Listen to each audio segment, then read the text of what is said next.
Hello students, நம்ம இதில் இப்போ பார்க்க போகிறது 7ஆம் வகுப்பு கணிதம் 3ஆம் பருவம் ஃபஸ்ட்டு பாடம் பார்த்திங்கன்னா எண்ணியல் பயிற்சி 1.1ல் கொள்குறி வகை வினாக்கள் பார்க்கலாம்.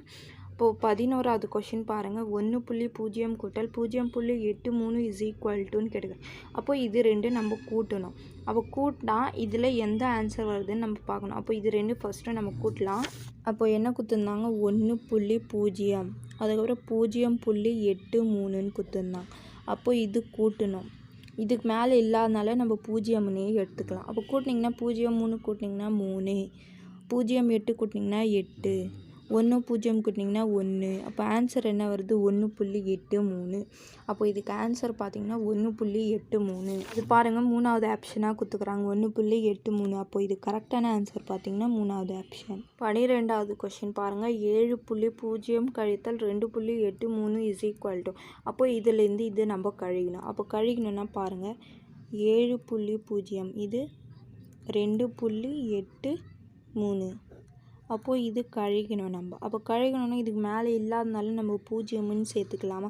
அப்போ 0த்தில் 3 போகாது, அதனால் கடன் வாங்கணும். அப்போ கடன் வாங்கினீங்கன்னா இங்கே 6 இருக்கும், இது 10 ஆகிடும். இதுலேருந்து மறுபடியும் இது கடன் கொடுத்திங்கன்னா இங்கே 9 ஆகிடும், இது 10 ஆகிடும்.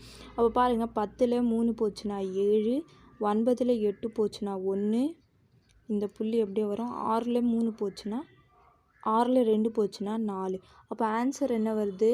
4.17. அப்போ 4.17 இங்கே கொடுத்துக்கிறாங்களா? அப்போ 2வது ஆப்ஷன் தான் இதுக்கு கரெக்டு.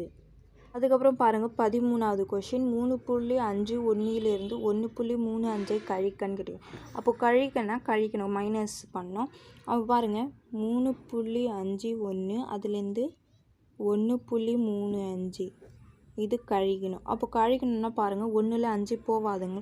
அப்போது இதுலேருந்து இது கடன் வாங்கினீங்கன்னா இது 4 ஆகிடும், இது 11 ஆகிடும். அப்போ 11ல் 5 போச்சுன்னா எவ்வளோ? 6. 4ல் 3 போச்சுன்னா 1. அப்போ இந்த புள்ளி அப்படியே வரும். 3ல் 1 போச்சுன்னா 2.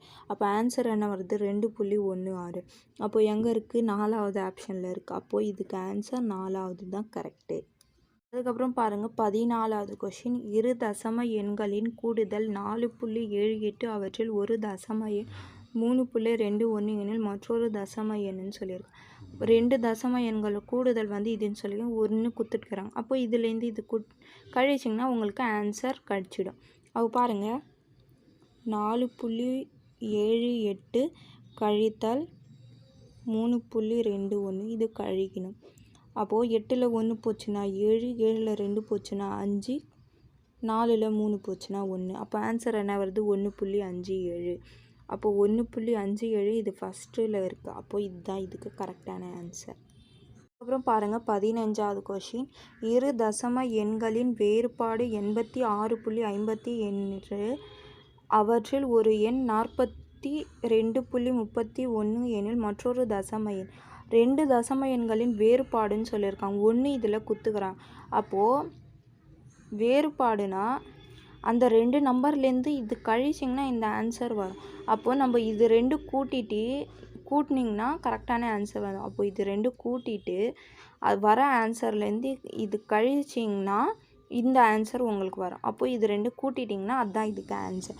அப்போ பாருங்கள், 86.58 42.31. அப்போது இது கூட்டணும் நம்ம. அப்போது 8ம் 1 கூட்டினிங்கன்னா எவ்வளோ? 9. 5ம் 3 கூட்டினிங்கன்னா எவ்வளோ? 8. இந்த புள்ளி அப்படியே வரும். 6ம் 2 கூட்டினிங்கன்னா 8, 8ம் 4 கூட்டினிங்கன்னா 12. அப்போ என்ன வருது? 128.89. அப்போ ஃபஸ்ட்டாக இது குத்துக்கிறது இதுதான் கரெக்டான ஆன்சர். அப்போ பார்த்தீங்கன்னா இதுலேருந்து இந்த நம்பர் நீங்கள் கழிச்சிங்கன்னா இந்த ஆன்சர் கரெக்டாக வரும்.